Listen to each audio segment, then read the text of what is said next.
اعوذ باللہ من الشیطان الرجیم بسم اللہ الرحمن الرحیم الحمدللہ رب العالمین والصلاة والسلام علی سید الانبیاء والمرسلین حبیب الہ العالمین ابی القاسم محمد اللہم صلی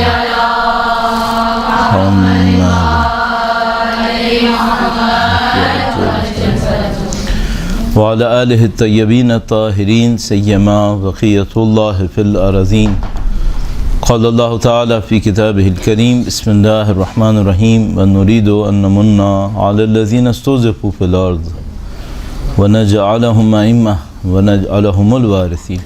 وقت کے امام کے حضور ادائے احترام کے لیے بی بی ام الائمہ کی ولادت باسعادت کی مبارکباد پیش کرنے کے لیے ان کے وجود کی برکات فیوز و برکات کے حصول کے لیے اور انشاءاللہ وقت کے امام کی نظر لطف شامل حال ہو، ایک بار پھر درود بھیجیں محمد و آل محمد۔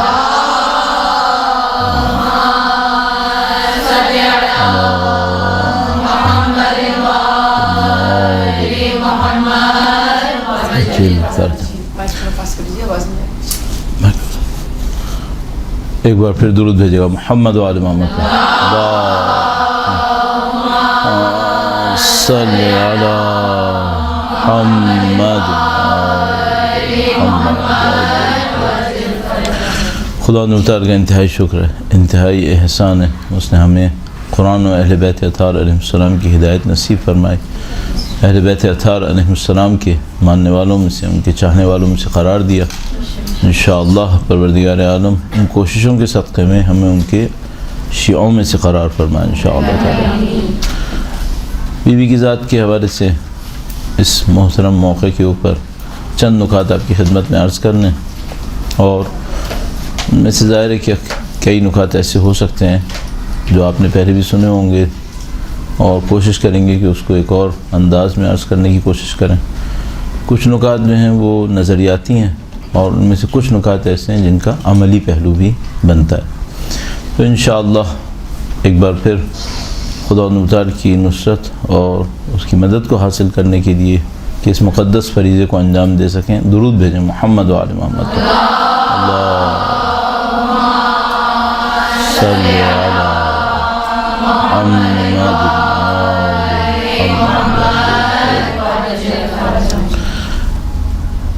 شاید دنیا اسلام کے اندر جن چیزوں پر اتفاق پایا جاتا ہے، اس کو ٹیکنیکلی اجماع کہتے ہیں، ساری امت اس کے اوپر اجتماع کر لیتی ہے، علماء کا بھی اجتماع ہو جاتا ہے، راویوں کا بھی اجتماع ہو جاتا ہے۔ آپ کو پتہ ہی ہے اجماع کئی انداز میں بیان ہوتا ہے، تو جس موضوع کے اوپر اور جس بیان کے اوپر تقریباً ہر قسم کا اجماع حاصل ہے، وہ یہ ہے کہ اللہ کے نبی نے اپنی صاحبزادی کی تعظیم اور تکریم کچھ اس انداز میں کی ہے جو دنیا میں کسی اور کے لیے نہیں کی۔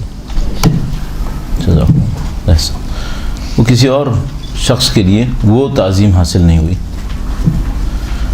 اور اس کے ثبوت کے لیے ہمارے پاس کئی بیانات موجود ہیں نبی خدا کے، جس میں اللہ کے نبی نے بضع تعبیر کیا، بضعۃ منی تعبیر کیا۔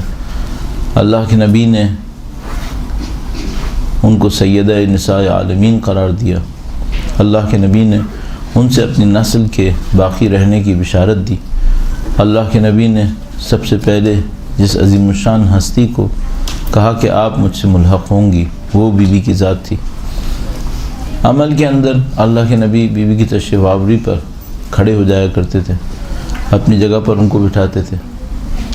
ظاہر ہے کہ یہ سب چیزیں جو اللہ کے نبی نے انجام دیں یا انجام دینے میں بی بی کے دروازے پر کھڑے ہو کر مہینوں تک ارشاد فرماتے رہے، السلام علیکم یا اہل بیت النبوہ، یہ اللہ کے نبی نے کسی اور کے لیے نہیں کیا، اور یہ جو اللہ کے نبی نے بی بی کے لیے کیا، اس پر اجماع ہے امت کا کہ ہاں ایسا ہوا۔ تو اس کو کس انداز میں دیکھنا چاہیے؟ ہم سب جانتے ہیں جو بھی اللہ کے نبی کے ماننے والے ہیں، وہ نبی کے قول، نبی کے فعل اور نبی کے تقریر یعنی اس بات، کوئی چیز نبی کے سامنے انجام پائی، نبی نے منع نہیں کیا، ان تینوں کے قائل۔ تو قول بھی حجت ہے، فعل بھی حجت ہے، سکوت بھی حتیٰ نبی کا کسی چیز کے مقابلے میں خاص حالات کے اندر اگر نہ ہو تو پھر حجت ہے۔ اب یہ کہ نبی نے جو کچھ ارشاد فرمایا اس کو کس انداز میں دیکھا جانا چاہیے، یہاں سے موضوع شروع ہوتا ہے اصل کہ بھئی اس میں تو کوئی شک نہیں ہے کہ اللہ کے نبی نے یہ سب ارشاد فرمایا، اس میں کوئی شبہ نہیں کہ اللہ کے نبی نے یہ سب انجام دیا، لیکن ان کی تفسیر کیا کی جائے گی، کس طریقے سے کی جائے گی؟ ہم سب کو معلوم ہے کہ اللہ کے نبی نے یہ سب کچھ بیٹی ہونے کے ناطے نہیں کیا ہے، ورنہ اللہ کے نبی تمام امت کے والدین پر یہ حکم نافذ کرتے کہ بھئی وہ بھی اپنی بیٹیوں کے ساتھ اسی طرح سے کریں۔ تو اللہ کے نبی نے ایسا کوئی مستحب نہیں دیا جس میں جو کچھ انہوں نے اپنی صاحبزادی کے لیے انجام دیا وہ باپ کے لیے مستحب ہو کہ اپنی بیٹی کے لیے انجام دے۔ تو اس کا مطلب یہ ہے کہ معاملہ باپ بیٹی کا نہیں ہے، معاملہ کسی اور انداز میں دیکھنے کا ہے۔ اب وہ جو کوئی اور انداز ہوگا وہ کیا انداز ہوگا؟ اس میں یہ تھا کہ ہم فوراً اس نتیجے پر پہنچتے ہیں کہ اللہ کے نبی جب بھی کچھ ارشاد فرماتے ہیں تو وہ یہاں پوائنٹ ہے، وہ یہ ان کے صرف جذبات کا اظہار نہیں ہوتا، کوئی نہ کوئی حقیقت ہوتی ہے۔ تو اگر آج مثال کے طور پر کوئی روایت آپ کو ملے جس میں اللہ کے نبی نے مثلاً کسی دن کے لیے کہا یہ دن بہت اچھا دن ہے، فرض کر لیتے ہیں، اچھا کا مطلب کیا ہے؟ نبی کو پسند آیا ہے، مزاج میں پسند آیا ہے یا نہیں؟ دن میں کوئی حقیقت ہے جس کو نبی کا یہ جملہ آج کا دن اچھا ہے اس حقیقت کو نشاندہی کرنے کے لیے۔ اگر ایسا ہے تو پھر نبی اگر کسی دن کے لیے کہیں آج کا دن اچھا ہے تو شاید پوچھنے والے کو، اور معمولاً اصحاب بھی کوشش کرتے تھے، پوچھنا چاہیے کہ آج کے دن کی اچھائی کیا ہے۔ ٹھیک ہے، یعنی ہم یہ نہیں کہہ سکتے کہ نبی اگر فرما رہے ہیں کہ آج کا دن اچھا ہے تو مطلب یہ کہ آج موسم اچھا ہے۔ ایسی زود گزر چیزوں کے اوپر نبی حکم صادر نہیں کرتے، نبی کے فرمان کے پیچھے کوئی حقیقت ہوتی ہے تو وہ نبی صادر کرتے ہیں۔ اچھا، اب اگر اس طرح سے آپ توجہ دیں اور ان فرامین کو دوبارہ دیکھیں جو اللہ کے نبی نے بیوی کی ذات کے بارے میں کہے، اور ان فرامین کو اور عناوین کو کوئی تفسیر دینے کی کوشش کریں تو پھر ایک اور بحث شروع ہو جائے گی۔ تو مثال کے طور پر اگر ہم یہ کہیں کہ اللہ کے نبی نے فرمایا کہ بیوی کی ذات کے لیے کہ وہ میرے جگر کا ٹکڑا ہے، کیا تفسیر کریں گے اس کے؟ تو ظاہر ہے کہ ہم یہاں پہ مطلب یہ نہیں کہہ سکتے کہ نبی کا، اور یہ کتنا شبیہ ہے یہ کہنا اللہ کے نبی کا کہ وہ میرے جگر کا ٹکڑا ہے، شبیہ ہے۔ لحمہم لحمی و دمہم دمی، اچھا یہ جو اللہ کے نبی نے فرمایا کہ لحمہم لحمی دمہم دمی، یہ لحم اور دم، گوشت اور خون جسمانی ہے، ظاہر ہے کہ ایسا نہیں ہے۔ لحم نبی کچھ اور ہے، دم نبی کچھ اور ہے۔ تو مثلا ایک تفسیر یہ ہے کہ ہم یہ کہیں کہ نبی فرمانا چاہ رہے ہیں کہ یہی میری نسل ہے، یہی میری نسل ہے۔ نسل جسمانی ہے، روحانی ہے، بظاہر تو جسمانی بنتی ہے، لیکن نبی کے جسمانی نسل کی طرف اشارہ کر رہے ہیں۔ اگر جسمانی لینا ہوتا تو لحم کو جسمانی لے لیتے ہیں، کوئی بھی نہیں کہہ رہا۔ تو لحمہم لحمی دمہم دمی بضعۃ منی، میرے جگر کا ٹکڑا ہے، اس کا مطلب آپ کہیں گے کہ نہیں، یہ نبی کسی حقیقت پہ اشارہ کر رہے ہیں اور وہ حقیقت جسمانی حقیقت نہیں ہے، کوئی اور حقیقت۔ جو کوئی اور حقیقت، کیا حقیقت ہو سکتی ہے؟ اب آپ اس جگہ پہ داخل ہوتے ہیں جہاں پہ آپ کہتے ہیں کہ یہ جگہ اب ایک لحاظ سے ہم کہتے ہیں کہ پراسرار ہے، کہ بھئی ہمیں نہیں معلوم۔ کیوں؟ چونکہ ہم سب کو معلوم ہے اللہ کے نبی نے اپنی صاحبزادی کے لیے فرمایا ام ابیہا، صحیح؟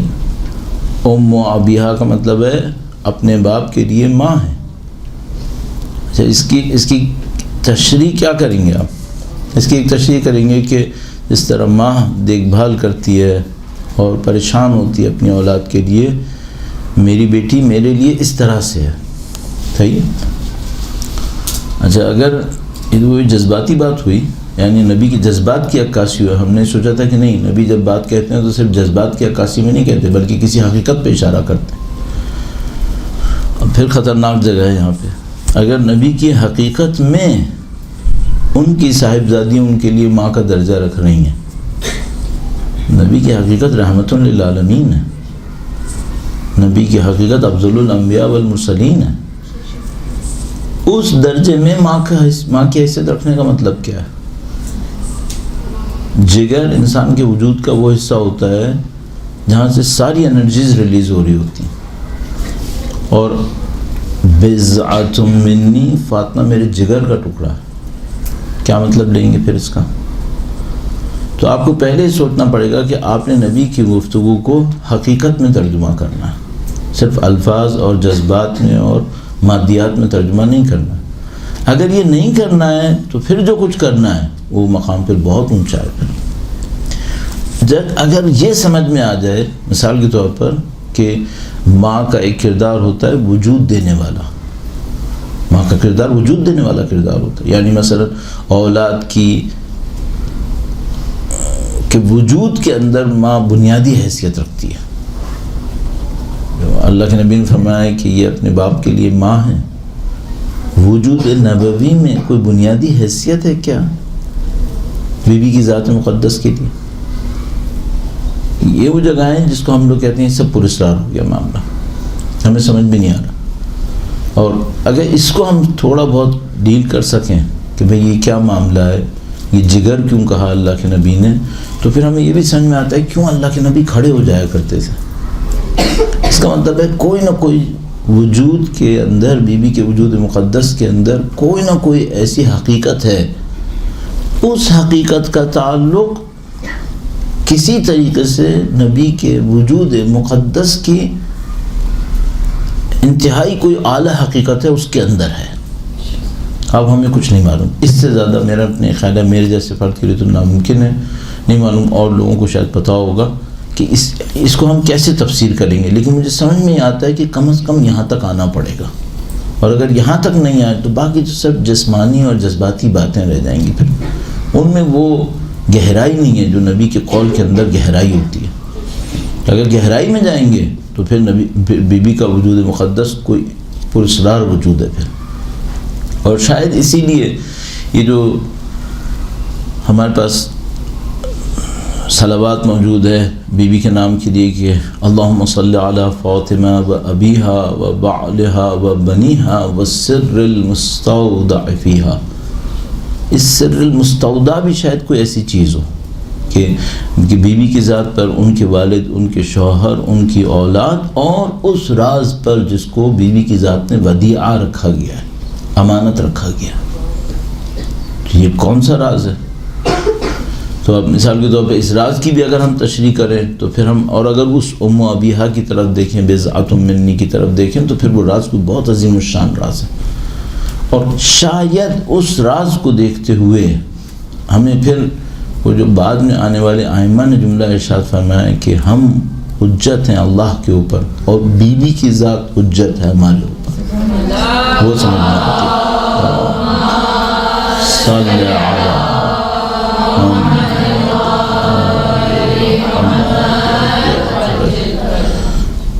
ہم سب جانتے ہیں کہ یہاں حجت ہونا صرف یہ نہیں ہے کہ انہوں نے آیت بتائی، انہوں نے روایت بتائی۔ ائمہ کا ہمارے اوپر حجت ہونا صرف ابلاغ کی حد میں نہیں ہے، ان کا وجود ہمارے وجود سے برتری رکھتا ہے تو وہ حجیت پہ پہنچا ہے۔ تو مثال کے طور پر پورے عالمین کا وجود اہل بیت اطہار علیہ السلام کی وجود ہے مقدس عرفہ و اعلیٰ کے مقابلے میں ہیچ کچھ بھی نہیں ہے، تو وہ حجیت پھر بنتی ہے۔ اب اگر مثال کے طور پر ہم یہ کہیں کہ باقی دنیا کا وجود اور ائمہ کا وجود بہرحال کوئی فرق رکھتا ہے تو اہل بیت حجت بنے، اور اہل بیت فرما رہے ہیں کہ سیدہ کا وجود ہم پر حجت ہے۔ اللہ اکبر، یہ کون سے درجے بلندی پہ ہونا چاہیے جہاں پہ جا کر نبی فرمائیں کہ یہ ام و ابیہا ہے، نبی فرمائیں کہ یہ میرے جگر کا ٹکڑا ہے، اور اہل بیت فرمائیں کہ یہ ہم پر حجت ہے۔ یہ جو سر مستودع فیہا یہ پراسرار ہے، یہ سمجھ میں آتا ہے کہ یہ ہم لوگوں کی بس کی بات نہیں ہے۔ بس یہ سمجھ میں آتا ہے کہ یہ وہ چیزیں سادہ نہیں ہیں کہ باپ اپنی بیٹی کے لیے کچھ جذبات کا اظہار کرے، یا اہل بیت اطہار علیہ السلام بیوی کی قربانیوں کو دیکھتے ہوئے ان کے وجود کی عظمت کا بیان کریں، نہیں، قربانیوں سے بڑھ کر ان کے وجود کے اندر خود کوئی عظمت ہے۔ وہ قربانیاں شاید اس وجود کی عظمت کو ثابت کرنے کے لیے تھیں، لیکن خود وجود کے اندر کوئی عظمت سمجھ میں آتی ہے تو یہ سب کچھ انجام پایا۔ پھر انشاءاللہ پروردگار ہم سب کو ان کی شفاعت کے حصول میں کامیاب فرمائے انشاءاللہ تعالی، اور ان کی اولاد طاہرہ کی نصرت اور ان کی حمایت اور اصلاح میں شہادت نصیب فرمائے انشاءاللہ تعالی۔ درود بھیجے گا محمد و آل محمد صلی اللہ علیہ۔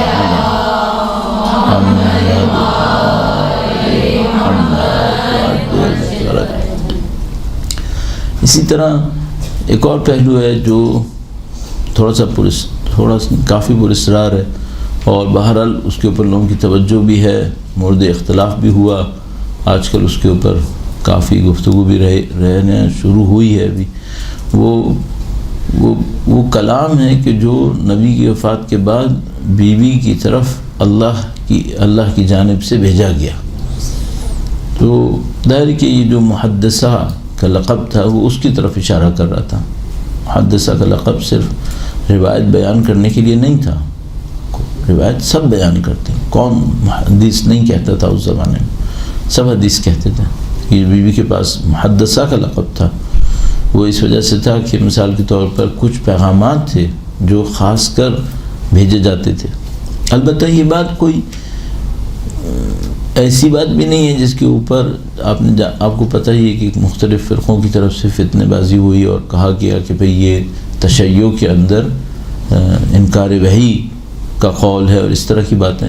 اللہ نے بی بی مریم سلام اللہ علیہ کے اوپر کلام ارسال فرمایا، خدا متعال نے پتہ نہیں کتنی دفعہ غیر انبیاء کے اوپر پیغامات ارسال فرمائے، حضرت موسیٰ علیہ السلام کی ماں کے لیے پیغام ارسال کیا، متعدد ہستیوں کے لیے کیا جن میں خواتین بھی شامل ہیں، اور خدا متعال نے ظاہر ہے کہ جبلت کے اندر بھی، فطرت کے اندر بھی اپنے پیغام کو ارسال کرنے سے وحی تعبیر کیا۔ وہ اوحا الی النحل، شہد کی مکھی کو ہم نے وحی کے پیغام دیا۔ تو یہ کوئی ایسی بات نہیں تھی مورد اختلاف۔ ہاں جو سمجھنے والی بات تھی وہ یہ کہ بھئی یہ پیغام آتا کس کے پاس ہے اور یہ پیغام آتا کیسے ہے، اور کون سا وہ پس منظر ہوتا ہے یا وہ کون سا زمینہ ہوتا ہے جس کے اندر یہ پیغام آتا ہے۔ اور ایک پوائنٹ بہت کہہ سکتے ہیں توجہ دلانے والا ہے اور مصائب کا حصہ بھی ہے شاید، وہ یہ کہ بھئی یہ پیغام آیا نبی کی وفات سے پہلے بھی آتے تھے یا نہیں؟ حتیٰ ہماری روایت جن کے اندر اس کو بیان کیا گیا اس کو نبی کی وفات کے بعد بیان کیا گیا۔ یہاں پہ ایک عجیب پہلو ہے، اور وہ پہلو یہ ہے کہ جب اس پیغام کے حوالے سے روایات کو بیان کیا گیا تو اس میں لکھا کہ بی بی شدت غم میں تھیں اپنے والد کے جانے کے بعد، اور اس شدت غم میں گویا تسلی کی خاطر اللہ کی طرف سے یہ پیغامات ارسال ہو رہے تھے۔ یہاں پہ ایک پہلو ہے، وہ ہے غم کی حالت میں انسان کا ترقی کرنا۔ یہ بہت عجیب بات ہے، یہ کہ پروردگار عالم انبیاء کو مشکلات میں رکھتا ہے، پروردگار عالم اولیاء اوصیاء کو ان مشکلات میں ڈالتا ہے جو ہم جیسوں کے لیے، عام آدمیوں کے لیے ناقابل تصور ہیں اصلاً، اور اس دوران میں کچھ چیزیں نصیب ہوتی ہیں۔ اور یعنی مثلاً خدا متعال نے اس کو صراحت کے ساتھ بھی ارشاد فرمایا کہ جب حضرت ابراہیم علیہ السلام نے ترک کیا اپنے خاندان کو تو خدا متعال نے ان کو یہ پیغام دیا۔ اس طرح بہت ساری جگہوں پر ہے کہ جب انسان کسی مشقت سے گزرتا ہے، کسی سختی سے گزرتا ہے، کسی شدید غم میں آتا ہے، اور جس کو مثبت اگر ٹرم میں استعمال کریں، اضطراب کا لفظ منفی میں بھی استعمال ہوتا ہے لیکن اضطراب کا لفظ مثبت میں بھی استعمال ہوتا ہے۔ اگر انسان ایک ایسی حالت میں آ جائے کہ جس کو قرآن کریم فرماتا ہے امن یجیب المضطر، اضطراب، ایک ایسی جگہ کے اوپر آ جائے جہاں پر وہ سمجھ جائے کہ وہ منقطع ہے ہر چیز سے سوائے خدا کی۔ صحیح؟ تو آیا غم میں ایسی کوئی چیز ہوتی ہے کہ انسان کسی غم کی وجہ سے کسی ایسی جگہ کے اوپر پہنچ جاتا ہے جہاں اسے کچھ نصیب ہوتا ہے؟ یہ بڑی عجیب سی ایک چیز ہے۔ اور یہ کہ آپ مثال کے طور پر سید الشہداء کی جب قربانی کو دیکھتے ہیں تو سید الشہداء کی قربانیوں میں آخری قربانی جو سید الشہداء کی طرف سے دی گئی ہے فرزند کی قربانی تھی، اور وہ شدید ترین غم جو سید الشہداء کی ذات مقدس کے اوپر جاری ہوا اس قربانی کے نتیجے میں۔ اس کا مطلب ہے یہ جو غم کا پہلو ہے، یہ غم انسان کو کچھ دینے کے لیے ہوتا ہے، اور کچھ لوگ اس غم کی وجہ سے بڑے بڑے مقامات حاصل کرتے ہیں جیسے کہ ہمارے پاس موجود ہے۔ اب اگر یہ غم مرد پر ہو تو مرد اپنی طبیعت کے اندر، البتہ معصومین علیہ السلام کے اندر ایک ظرافت ہوتی ہے، مرد ہونے کے باوجود ان کے اندر محبت کی کمی نہیں ہوتی۔ عام انسان میں جو مرد ہوتے ہیں اور عورت ہو تو اس کے اندر فرق ہوتا ہے، جذبات کا بہت بڑا فرق ہوتا ہے، لہذا خدا تعالیٰ نے ماں کو جو ذمہ داریاں دی ہیں وہ باپ کو نہیں دی ہیں۔ پوری دنیا میں اس بات کو تسلیم کرتے ہیں۔ مونٹیسوری ایجوکیشن کے اندر کبھی بھی میل ٹیچر کو مونٹیسوری کے اندر نہیں بھیجتے، فیمیل کو بھیجتے ہیں سر۔ تو وہ اس ڈفرینس کو ایکسیپٹ کرتے ہیں کہ ہاں بھئی کچھ ذمہ داریاں ایسی ہیں تمام تر ناروں کے باوجود کہ جو خواتین کی وجود کے اندر موجود لطافت اور جذبات وہی اس کو پورا کروا سکتے ہیں۔ لیکن معصومین علیہ السلام کے اندر مرد ہونے کے باوجود، ان میں سے جو مرد ہیں ظاہر ہے زیادہ تر، اس کے باوجود لطافت کی کمی نہیں ہے۔ تو مثال کے طور پر عام انسانوں میں کوئی ماں ہو، وہ کیا اپنے بیٹے کو چاہے گی جو امام چاہتا ہوگا؟ تو جبکہ ماں عورت ہے تو اس کے اندر ایک لطافت تھی۔ بے اصطلاح اگر تمام چیزوں کو ایک محنت کریں، بہت بہت امپورٹنٹ کام ہے، ہمیشہ محنت کریں کہ تمام حسن اور خوبیوں کو اسماء حسنہ پہ پلٹائیں، تمام حسن اور خوبیوں کو اسماء حسنہ پہ پلٹائیں، تمام افعال اور اعمال کو اسماء حسنہ کے اوپر پلٹائیں۔ آپ کا نماز پڑھنا اسماء حسنہ کے حصول کی جد و جہد ہے، تبھی تو قربتاً اللہ بنے گا، ورنہ قربت کہاں سے لائے گئی؟ ہم لوگوں کی قربت جو خدا سے ہے وہ سوائے اسماء حسنہ کے اور کیا ہو سکتی ہے؟ اس کا مطلب یہ ہے کہ ہم جتنے بھی کام قربتاً اللہ کریں، در حقیقت اسماء حسنہ میں سے کسی اسم کے حصول کی جد و جہد ہے۔ شاید ہم سمجھ بھی نہیں پا رہے۔ مثال کے طور پر اگر آپ تشییع جنازہ کر رہے ہیں، کسی کا جنازہ اٹھا رہے ہیں، تو یہ قربتاً اللہ ہے یا نہیں ہے؟ قربتاً اللہ۔ اگر قربتاً اللہ ہے تو اللہ کے 99 نام ہیں، کس اسم سے نزدیک ہونے کے لیے تشییع جنازہ کیا؟ یہ سوچیے ہمیشہ۔ اگر آپ صدقہ دے رہے ہیں تو یہ قربتاً اللہ تھا یا نہیں تھا؟ ہاں قربتاً اللہ تھا۔ اس صدقہ دینے میں اسماء حسنہ میں سے کس اسم سے نزدیک ہے؟ ہمیشہ اس کو اس طرح سوچنا شروع کر دیں۔ اگر آپ اس طرح سوچیں گے تو آپ کا ہر کام آپ کو قرب دینا شروع کرے گا، اور قرب اسماء حسنہ میں ہے اور تو کہیں نہیں۔ ہم جسمانی طور پہ تو خدا سے قریب نہیں ہوں گے، خدا جسم نہیں ہے، بہت واضح سی بات ہے۔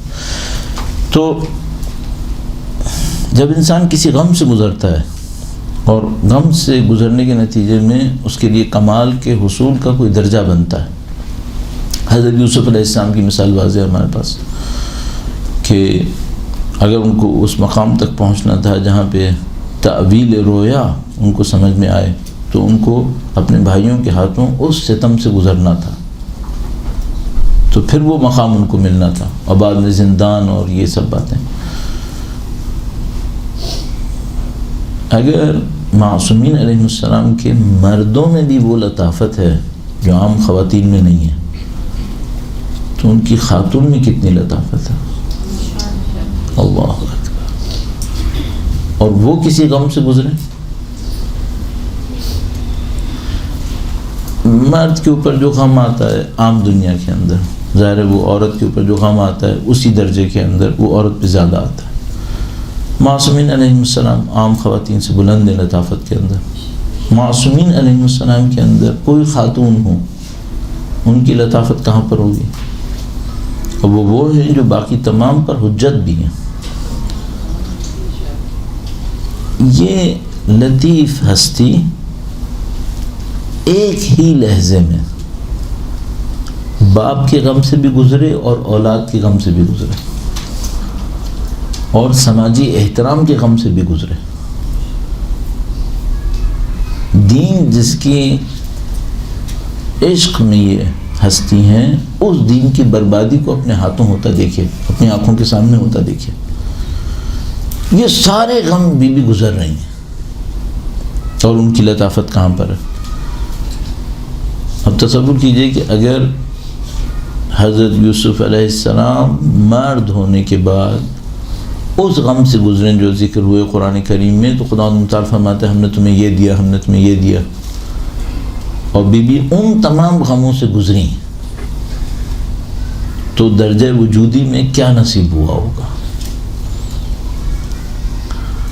اگر آپ نے یہ بات دیکھ لی اور اس بات کو آپ نے قانون کے طور پہ قبول کیا کہ ان ہستیوں میں اگر کوئی غم سے گزرتا ہے تو اس کے وجود میں وسعت آتی ہے اور پھر محدثہ بنتی ہے.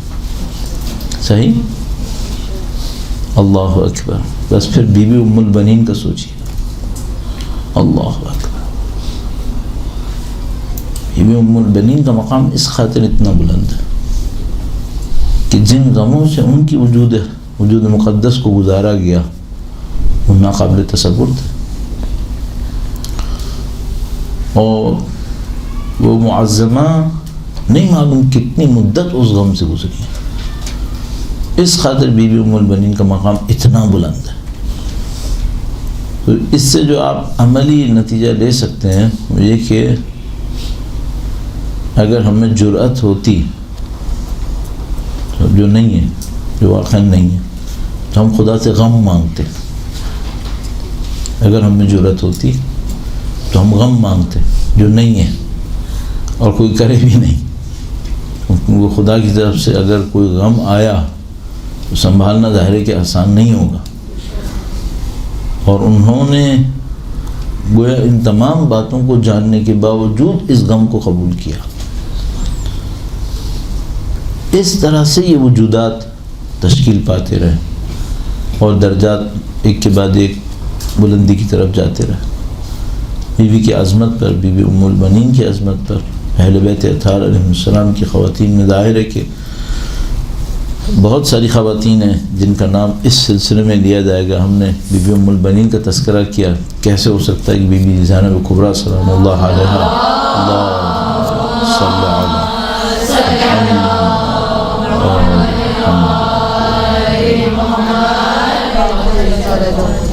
یہ عجیب نہیں کہ مولا چوتھے امام نے بی بی کے لیے فرمایا آپ عالمہ غیر معلمہ ہیں. اگر تھوڑا سا اس کے اوپر جملے پہ غور کریں تو یہ بھی محدثہ والا مقام ہے یہ, اور یہ بھی اسی غم کے بعد آیا, غم سید الشہداء کے بعد, عاشور کے بعد آیا. یہ غم سے گزرنا بڑا عجیب ہے اس نظام کے اندر. البتہ ظاہر ہے کہ وہ یوں سمجھ میں آتا ہے کہ کوئی شخص ایک خاص تیاری پر ہو اور بصیرت پر ہو اور پھر اس غم سے گزرے تو وہ زیادہ فائدہ حاصل کر پائے گا اس غم سے گزرنے کا. ناممکن ہے کہ غم اس کو بہا کے لے جائے, غم اس کو کامیابیوں کے بجائے اور کسی مشکل میں نہ ڈال دے. یہ سب بھی ہو سکتا. اور اسی بات کو پھر اگر ہم اس پہ دیکھیں کہ بھئی اسماء حسنہ میں سے کون سے اسم کی طرف یہ سفر ہوتا ہے, نہیں معلوم کون سے کے اوپر رکھیں گے اس کو, لیکن بہرحال حلم شاید سمجھ میں آتا ہے کہ حلم اور علم, شاید یہ غم یہ دو چیزیں دلاتا ہے, حلم دلاتا ہے اور علم دلاتا ہے. یہ جو سفر غم کے اندر انسان کرتا ہے قربۃ اللہ کا, یہ شاید ان دو اسماء حسنہ کا سفر ہے. اور یہ خدا متعال کی سنتوں میں سے ایک سنت ہے, حلم, کتمان. ہمارے پاس گویا ہمیں ذہن میں نہیں, مولا چھٹے امام کی یا مولا آٹھویں امام کی روایت ہے. آپ کے ذہن میں شاید اللہ صلی علی محمد عجل فرج, بہت اہم روایت ہے. امام نے فرمایا کہ تین سنتوں کے حصول کے بغیر کوئی مومن نہیں ہو سکتا. 3 سنتوں کے حصول کے بغیر، ایک سنت اللہ کی، ایک سنت نبی کی، اور ایک سنت ولی و وصی کی. اما سنت اللہ فکتمان السر، راز کی حفاظت. راز کی حفاظت وہ حلم ہے میرے خیال میں، سمجھ میں آتا ہے. کیونکہ خدا، جیسے ہمارے پاس ماہ رمضان کی دعاؤں میں بھی ہے کہ خدایا حمد ہے تیرے حلم پر، تیری قدرت کے باوجود. قادر تھا اور ہمارے گناہوں پہ عالم بھی تھا، لیکن حلم دکھایا، صبر کیا. اس معنی میں صبر کہہ سکیں گے. تو پہلی سنت کتمان السر اللہ کی سنت ہے. دوسری سنت نبی کی سنت، اما سنت النبی انبیاء مدارات الناس، لوگوں کے ساتھ حسن خلق کے ساتھ پیش آنا، اچھے طریقے سے پیش آنا. اور سنت وصی و ولی صبر مصیبتوں کے اوپر، صبر. تو یہ وہ سفر بنے گا جو انسان کو قربتاً اللہ کی طرف لے کے جائے گا. اس میں غم کا کردار ہے. اور میں نے عرض کیا کہ اہل بیت اطہار علیہ السلام کی عظیم الشان ہستیوں نے اس سفر میں ہمارے لیے راستے طے کروائے. درود بھیجے گا محمد و آل محمد. صلی اللہ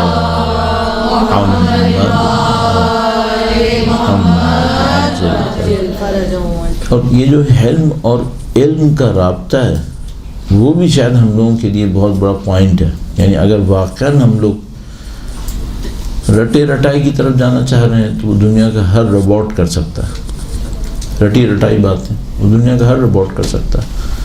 کسی آپ اسکل کی طرف جانا چاہ رہے ہیں، جیسے خطابت، اسکل، فن، صلاحیت، تو وہ آپ پریکٹس سے کر سکتے ہیں. پریکٹس سے ہر چیز مل جاتی ہے.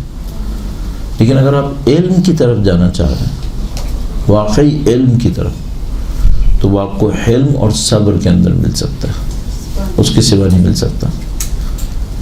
تو اگر کوئی شخص یہ کہے کہ میں شہرتوں کے پیچھے بھی جاؤں گا، میں پیسے کے پیچھے بھی جاؤں گا، میں نفس پرستی بھی کروں گا اور مجھے علم ملے، یہ نہیں ہو سکتا.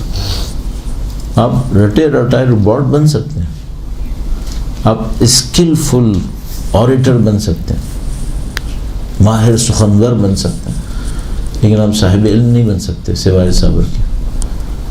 اس صبر میں سب شامل ہوگا. آپ کو کبھی اپنی شخصیت کی پامالی پہ صبر کرنا پڑے گا. ممکن ہے کہ آپ کو کبھی لوگوں کی مخالفتوں کے اوپر صبر کرنا پڑے. لیکن اگر یہ صبر آپ کے اور میرے اندر نہیں ہے تو پھر ہمارے پاس علم بھی نہیں ہے. اور یہ بات بھی سمجھ میں آتی ہے، ہم سب کو یہ بات بہت اچھی طرح پتہ ہے کہ مادیات کے اندر بڑھانا اور گھٹانا ایک رات میں نہیں ہوتا. کوئی درخت ایک رات میں مثال کے طور پر 10 فٹ اونچا نہیں ہوگا، مثلا گریجولی بڑھے گا. کوئی درخت ایسا نہیں ہوگا کہ ایک رات کے اندر 50 میٹر سے 50 فٹ سے اچانک 2 فٹ کا رہ گیا. کاٹنے کا علیحدہ مسئلہ ہے، ویسے تو نہیں ہوگا. ایک آدمی جسمانی طور پر اگر فرض کر لیجیے 6 فٹ کا ہو گیا ہے تو وہ ایسا نہیں ہوگا کسی رات کو سوئے تو 4 فٹ کا ہو گیا، یہ نہیں ہوگا. بچہ کوئی 4 فٹ کا تھا مثلا، وہ اچانک 6 فٹ کا ہوتا ہے، یہ نہیں ہو سکتا. جسمانیات میں ایسا نہیں ہوتا. یہ ہم سب کو پتہ ہے کہ روحانیات میں ہوتا ہے. یہ کیسے ہوتا ہے؟ قرآن کریم فرماتا ہے ہفتے اعمال، ایک رات میں سارے عمل ختم ہو سکتے ہیں ایک عمل سے. اور ایک رات میں انسان ترقی کر کے کہیں سے کہیں پہنچ سکتا ہے، یہ ہم سب کو معلوم. تو مثال کے طور پر اگر آپ یہ سوچیں کہ مثلا آپ نے 20 سال صبر کیا، اب آپ کو صبر کی ضرورت نہیں ہے، پھر سقوط ہے اس کا مطلب. اور ایک رات میں وہ 30 سال کی محنت ضائع ہو سکتی ہے. اس کا مطلب یہ کہ یہ عمل بہت شدید محنت طلب ہوگا کہ آپ ہمیشہ اپنی زندگی کے اندر اس بات کے اوپر توجہ دیتے رہیں کہ بھئی آپ کا جو سفر ہے وہ کس سمت ہے. آپ اور ہم جو مثال کے طور پر کوشش کرتے ہیں بھئی مجلسیں پڑھیں یا درس دیں یا مثال کے طور پر لوگوں کو کچھ بتانے کی کوشش کرتے ہیں، ان سب کو ان مسائل کے اوپر بہت زیادہ توجہ دینی پڑے گی کہ ہمیں صحیح علم کہاں سے نصیب ہوگا.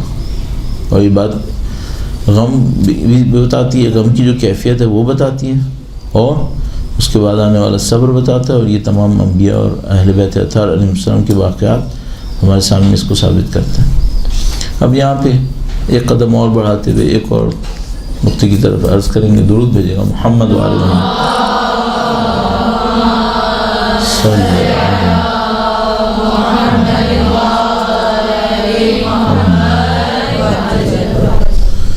بہت نفیس عادت، سنت، حکم، نصیحت سب آتی ہے، وہ ہے خدا سے کلام کرنا۔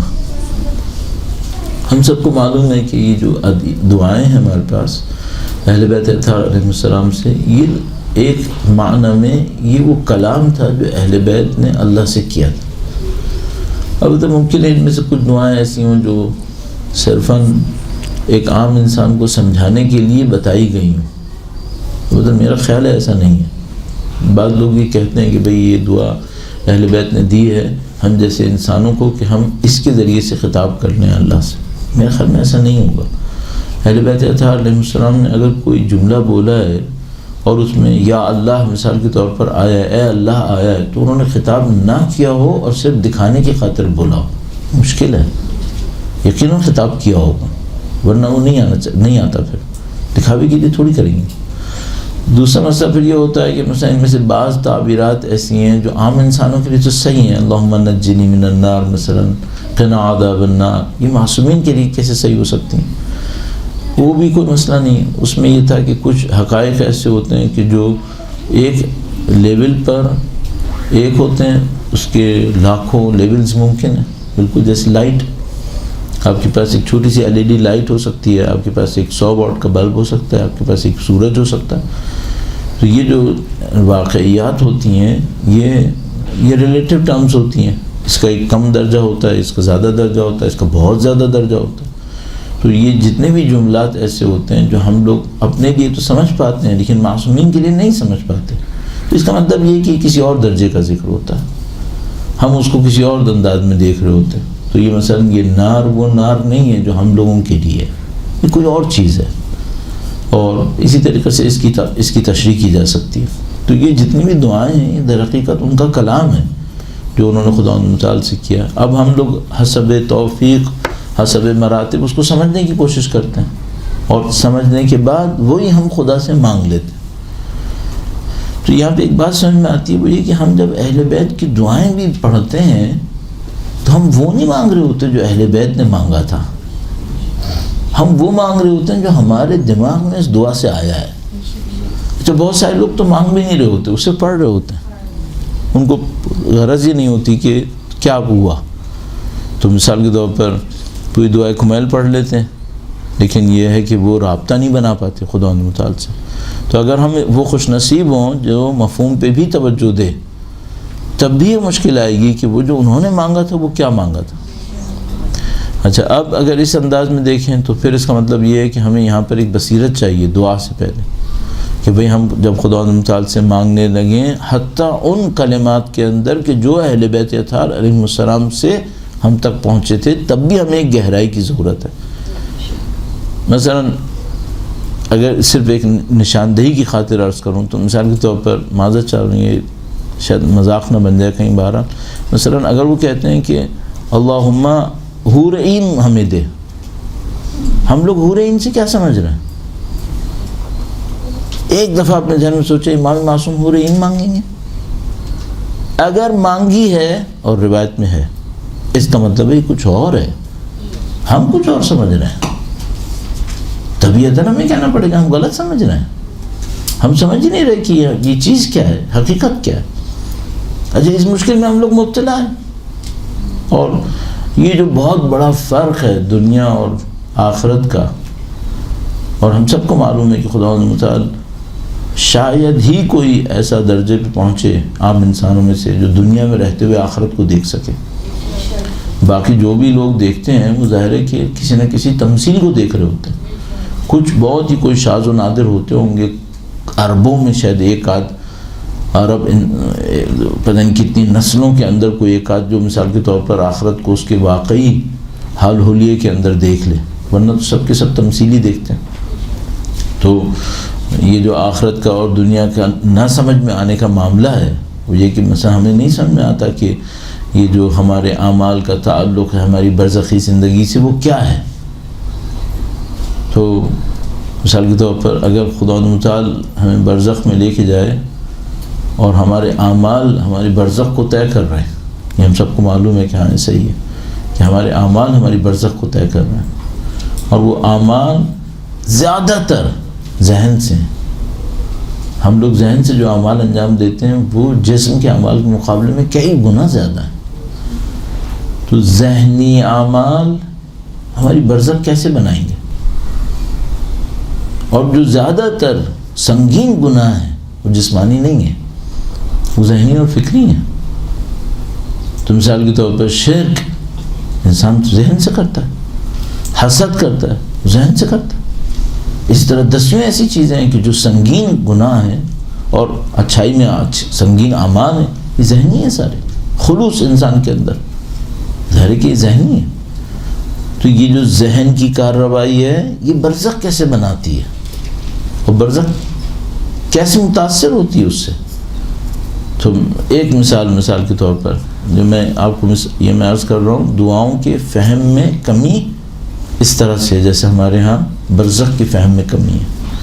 تو مثال کے طور پر اگر ایک شخص ہے جس کے اندر حسد زیادہ ہے اور وہ مادہ حسد کے ساتھ دنیا سے رخصت ہو گیا اور برزخ میں پہنچا اسی حسد کے مادے کے ساتھ، تو اس کی برزخ کو اس منفی صفت سے متاثر ہونا ہے. تو مثلا اس کی برزخ میں کیا ہوگا؟ تو مثال کے طور پر اس کی برزخ میں وہ ایسی جگہ پہ زندگی گزارے گا جہاں سارے حاسد ہوں گے ایک دوسرے سے. زندگی کس قسم کی ہوگی پھر؟ اس کو تصور کریں. ہم جس صفت کے اوپر ہوں گے برزخ اسی صفت کے حساب سے ہمیں ملے گی. اور وہ زیادہ تر صفتیں جسمانی نہیں ہیں، ذہنی ہیں، فکری ہیں، جذباتی ہیں. تو آپ کو اور مجھے اگر اپنا وجود دیکھنا ہے کہ ہمارا وجود برزخی کہاں پہنچا ہے، سادہ سے دیکھیں کہ ہمارے ذہن اور دل کے اوپر جو جذبات گزر رہے ہیں وہ زیادہ تر کیا جذبات ہیں. مثلا جذبات کیا ہوتے ہیں؟ پازیٹیو میں ہمدردی ہوتی ہے، محبت ہوتی ہے، خلوص ہوتے ہیں، صداقت ہوتی ہے، یہ پازیٹیو جذبات. نیگیٹو جذبات میں کیا ہوتے ہیں؟ دشمنی ہوتی ہے، حسد ہوتی ہے، نفرت ہوتی ہے، غصہ ہوتا ہے. صحیح. تو اگر مجھے اپنا وجود برزخی چیک کرنا ہے کہ میرے وجود برزخی کی کیا پوزیشن ہے، تو میں دیکھوں کہ 24 گھنٹے میں میرے جو جذبات تھے وہ کیا جذبات تھے، ان جذبات کو کنٹرول کر لوں. کیوں؟ اس سے وجود برزخی طے ہو رہا ہے. تو مثال کے طور پر میں ایک پوزیشن میں تھا اور یہاں پہ میرے اندر اچانک کسی کے لیے نفرت کا جذبہ آیا. ٹھیک ہے، یہ جو نفرت کا جذبہ ہے یہ اس شدت کے ساتھ آیا کہ اس نے میری اندر جیسے کہتے ہیں تلاطم ایجاد کر دیا. ایک دم میرے اندر تبدیلی آنے لگی. بس سمجھ لیں کہ اب آپ کا برزخی وجود اس جذبہ نفرت کے تحت تشکیل پا رہا ہے، اور اس دنیا کے اندر 1 منٹ اس جذبہ نفرت میں رہنا شاید وہاں پر 1 سال گزروا دے. ایسا ہے نا کہ بعض لوگوں کی برزخ 3 لاکھ سال ہے. تو مثلا 60 سال کو ضرب کریں 3 لاکھ سے تو 1 سیکنڈ کے سالوں کا بن رہا ہے. تو یہ جو جذبات گزر رہے ہیں یہ بہت خطرناک ہے. بدقسمتی سے ہم لوگ جو دیندار ہیں وہ زیادہ تر ان جذبات پہ توجہ نہیں دیتے. زیادہ تر یہ دیکھتے ہیں مثلا نماز پڑھی نہیں پڑھی، قرآن پڑھا نہیں پڑھا، وہ ظاہر ہے کہ بہت ضروری ہے، لیکن آپ کی برزخی زندگی میں صرف وہ نہیں ہے، اصل میں یہاں پر بھی ہے. اور اس کو اگر میں نے کنٹرول کر لیا تو بہت ساری چیزیں ہماری کنٹرول میں آ جائیں گی.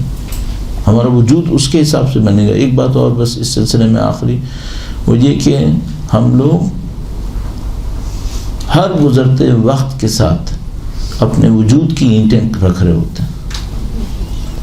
اگلی اینٹ پچھلی اینٹ پہ ہی رکھی ہے ہم نے، اور اگر پچھلی گناہوں کی توبہ نہیں ہوئی تو اگلی اینٹ صحیح نہیں ہو سکتی. جو مشہور معروف شعر ہے فارسی کا وہ لوگ سب دہراتے ہیں، خشت اول گر نہد معمار کج تا سریا میرا و دیوار کج. اگر معمار پہلی اینٹ ٹیڑھی رکھ دے تو ثریا ستارے تک بھی اگر آپ نے دیوار کھینچی تو وہ ٹیڑھی رہے گی. ٹھیک ہے.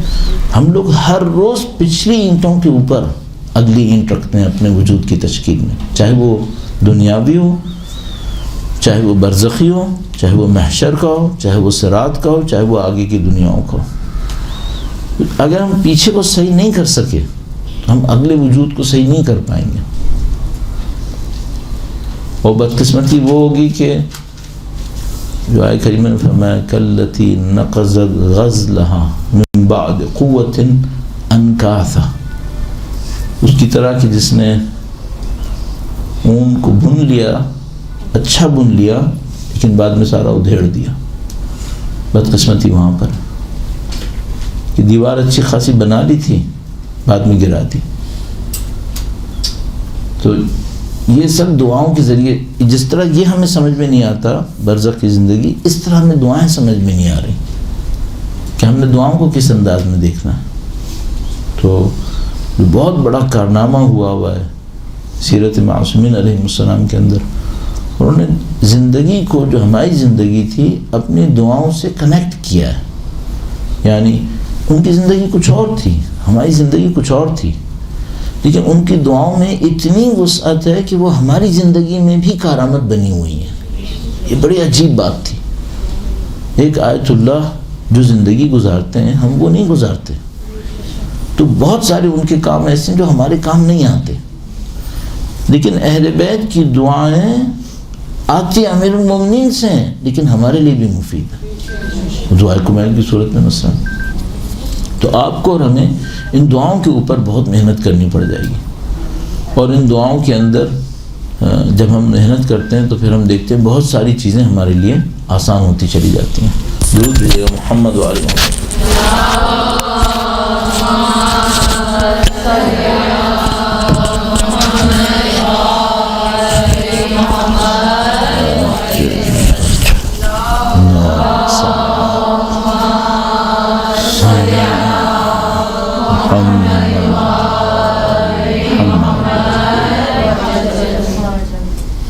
جو اہل بیت اطہار علیہ السلام کی سیرت طاہرہ نے ہمیں سکھایا ہے وہ دعاؤں کا اثر ہے.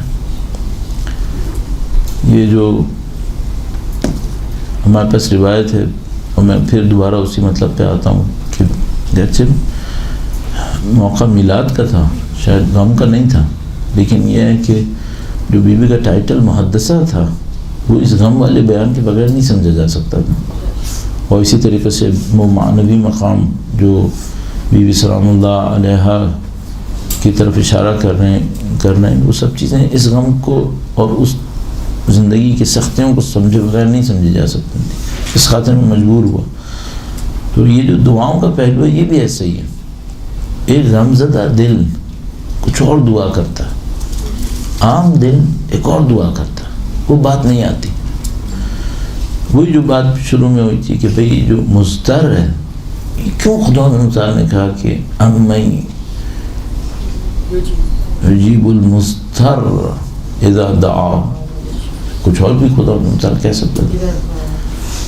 تو یہ جو مضطر کی کیفیت ہے یہ آپ کیسے لا سکتے ہیں اپنے اندر؟ اہل بیت اطہار علیہ السلام کی دعاؤں میں کو پڑھتے وقت مضطر کی کیفیت کیسے آ سکتی ہے؟ اس کے اوپر محنت کرنے کی ضرورت ہے. کیونکہ وہ جو دعا میں ہم جو آیت کریمہ آئی ہے اس نے ہم سے یہ کہا ہے کہ اگر کوئی مضطر کے درجے پر آتا ہے تو اس سے خدا پھر اس کو پورا کر رہا ہوتا ہے.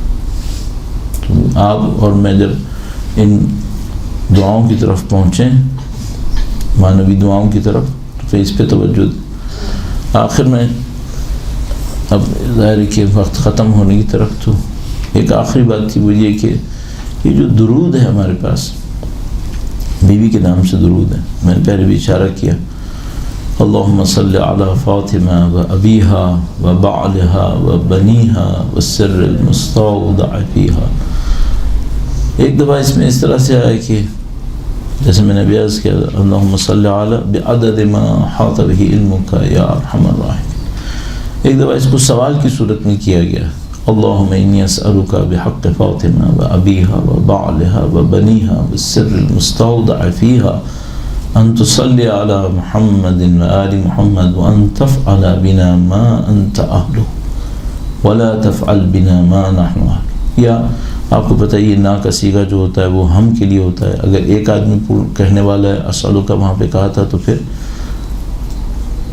تفعل بی ما انت اہلہ یہ استعمال کرنا پڑے گا.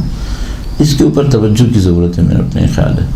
اور کچھ اس طرح سے ہونا چاہیے مجھے سمجھ میں آتا ہے اس طریقے سے کہ ہماری زندگی کے اندر ہر روز کم سے کم کوئی ایک دفعہ ایسی ہو جہاں پر ہم اس جامعیت کا درود پنجتن کی خدمت میں ارسال کر سکیں. اور اس درود کے اندر یہ جامعیت ہے کیونکہ یہ ایک درود ہے اور وہ پنجتن کے وجودائے مقدسہ کی طرف جا رہا ہے. اور محوریت کس کو مل رہی ہے؟ بیوی کے وجود کو. وہی جو نبی خدا نے فرمایا تھا ام ابیہا، اور وہی جو اہل بیت نے فرمایا کہ ان کی ذات ہم پر حجت بنتی ہے. یوں لگتا ہے کہ اگر کوئی اس کے اندر محنت کرے تو وہ اپنے معنوی مقام کو آسانی سے حاصل کرنے کی طرف جائے گا. یہ ہم لوگوں کی ذمہ داری بنی کہ مثال کے طور پر جو بیوی کا پیغام ہے وہ ہم تک پہلے تو ہم خود سیکھیں، اس پر عمل کرنے کی کوشش کریں اور اس کو پھر اگلی نسلوں تک پہنچانے کی کوشش کریں. الحمدللہ رب العالمین آپ اس سلسلے کا حصہ قرار پا لیں. یہ بڑے فخر کی بات ہونی چاہیے. یوں لگتا ہے کہ قیامت کے دن کوئی یہ کہہ سکے خدا سے کہ خدایا میں نے بھی بیوی کی کوئی خدمت کی. بڑی فخر کی بات ہونی چاہیے. تو ہم سب لوگ اس شفاعت کے منتظر ہیں کہ جو نصیب ہونی ہے. آخر میں ایک روایت عرض کر دوں، شاید ربط اتنا نہ ہو لیکن تبرکاً عرض کر رہا ہوں. ایک آدمی آیا، ایک راوی امام ششم کی خدمت میں، چھٹے امام کی خدمت میں، اللہ صلی علی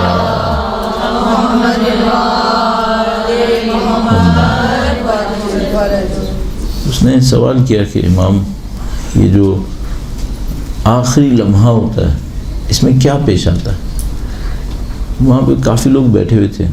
امام نے کہا کہ ایک مرحلہ آتا ہے جو مومن کے لیے بہت خوشی کا سبب ہوتا ہے، منافق برداشت نہیں کر پاتا اسے.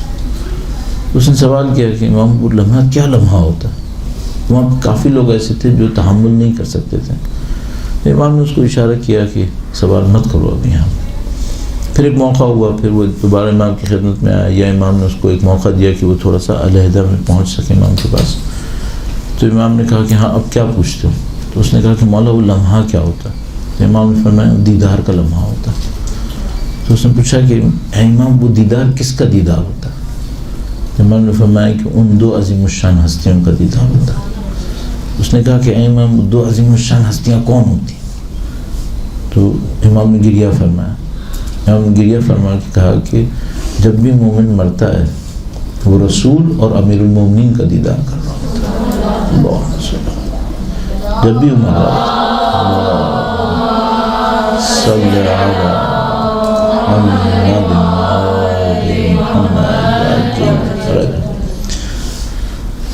وہ اس دیدار کے اوپر فائز ہوتا ہے. اور اس خاطر مومن کا جان دینا آسان ہو جاتا ہے کیونکہ وہ اپنے مقام کو دیکھ پاتا ہے. اور اسی طرح ہمارے پاس مختلف روایات ہیں تو اس میں یہ بیان کرتے ہیں کہ جب مومن مرنے لگتا ہے حالت احتضار میں ہوتا ہے تو وہ جو فرشتہ آتا ہے، فرشتہ موت جس کو ہم لوگ اسرائیل تعبیر کریں ظاہر ہے، تو وہ جب آتے ہیں تو وہ اس کو جنت کا کوئی مقام دکھاتے ہیں، اس کو کوئی مقام دکھاتے ہیں، منزلت دکھاتے ہیں.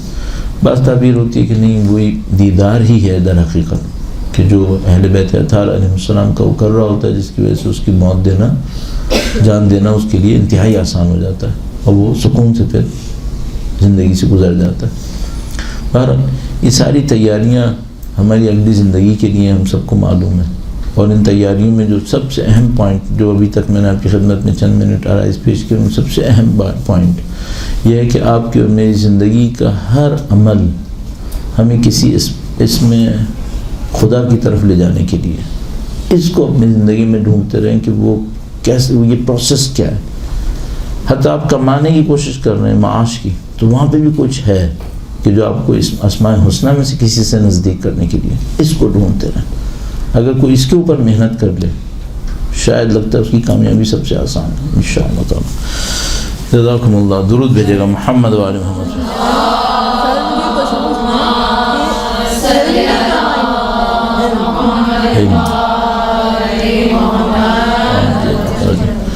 انہوں نے پوچھا حلم کے کیا معنی ہوتا ہے؟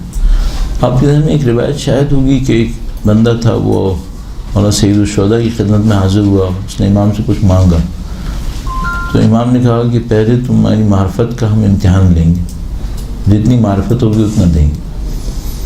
تو اس نے کہا کہ ٹھیک ہے آپ امتحان دیں۔ یہ سب چیزیں میرے خیال میں روٹین میں نہیں ہونی چاہیے ایسی، اس کا مطلب ایک کوئی ایکسٹراڈنری فرد ہو۔ تو امام نے پوچھا کہ بتاؤ انسان کے اندر عظمت کیا ہوتی ہے، انسان کے اندر بڑائی کیا ہوتی ہے، یعنی مثلا ایک انسان اہل کمال ہو تو وہ کیا ہونا چاہیے؟ تو اس نے جواب میں کہا، تھوڑا سا دیر غور کیا، اس نے زمین پہ دیکھا اور دیکھ کے کہا کہ علم معہ حلم، علم ہونا چاہیے اس کے ساتھ حلم ہونا چاہیے۔ اچھا یہ کیا مطلب ہوا علم ہونا چاہیے؟ علم تو واضح معلوم، ذرا جہالت کے مقابلے میں، حلم کس کے مقابلے میں ہوتا ہے؟ بے صبری۔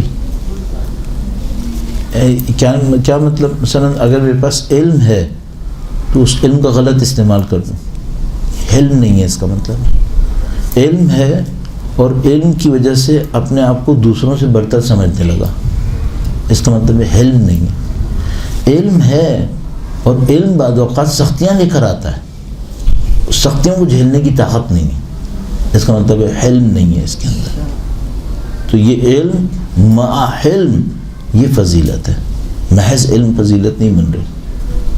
اور اس کے بعد میں نے پوچھا یہ نہ ہو تو کیا ہو؟ تو اس نے کہا فقر معہ صبر، فقر ہو، احتیاج ہو، ناداری ہو، لیکن اس کے ساتھ صبر ہو، یا علم ہو معہ حلم، فقر معہ صبر۔